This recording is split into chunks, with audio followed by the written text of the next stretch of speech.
घर से बाहर निकलो, अपने देश के बंधुओं के साथ वो कौन है, कहां से आते हैं, कहां जन्मे, कुछ विचार मत करो। कितना कमाते हैं, अमीर है कि गरीब, कुछ मत विचार करो। समाज में मेरे जैसे प्रतिष्ठित है कि ऊंचे है कि हल्के, कुछ विचार मत। वो मेरे अपने भाई है, उनके साथ मातृभूमि के धूल में लोटपोट होते हुए खेल खेलो, मातृभूमि के भक्ति के गान गाओ, पूर्वजों के पराक्रमी कथाओं को सुनकर अपने शरीर में वीर व्रत का संचार करवाओ और भारत माता की प्रार्थना करो। रोज करना 1 घंटे का व्यायाम।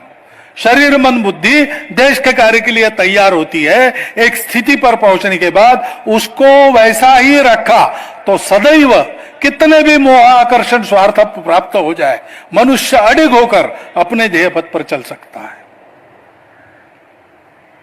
ये संघ है, ये सबको करना है। 1 घंटे की साधना करना और फिर अपने जीवन में समाज की आवश्यकता को पूर्ण करने वाला या समाज के अभाव को दूर करने वाला या समाज की त्रुटियों में सुधार लाने वाला कोई एक काम चुनना और उस काम को प्रामाणिकता से, निस्वार्थ बुद्धि से, तन मन धन पूर्वक करना।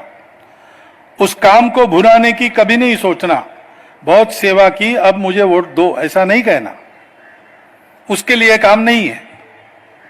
संघ में स्वयं सेवक बहुत कुछ करते हैं, समाज के लिए भी करते हैं, संघ के लिए भी करते हैं। उनको थैंक यू भी नहीं बोलते, धन्यवाद भी नहीं बोलते। अगर कोई स्वयंसेवक बैठक में मुझे पूछता है मैं संघ में आया हूं, मुझे क्या मिलेगा, मैं कहता हूं कुछ नहीं मिलेगा। तुम्हारे पास कुछ है तो वो चला जाएगा, हिम्मत है तो आओ। संघ स्वयं को बर्बाद करने का काम है, देश को आबाद करने का काम है। करना है तो करो, ये डरपोक लोगों का काम नहीं, स्वार्थी लोगों का काम नहीं। स्वार्थ मन में है तो संघ से दूर रहो, उसमें तुम्हारा भी भला है, हमारा भी भला है। ये देने का काम है, ये करना है।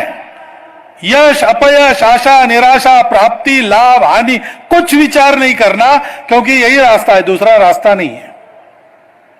अपने देश के स्वतंत्रता के लिए काम करने वाले और स्वतंत्रता के बाद अपने देश को बढ़ाने वाले जितने लोग हैं, उनका साहित्य देखो या उनके भाषण कहिए तो पढ़ो, सुनो अगर सुनने को मिलते। सब ने इस एक सत्य को बोला है, इस समाज को सद्गुणों में सुशिक्षित करते हुए एक बनाकर देश के लिए जीने मरने का उद्यम करने वाला समाज बनाना, तभी भारत के भाग्य का उदय है।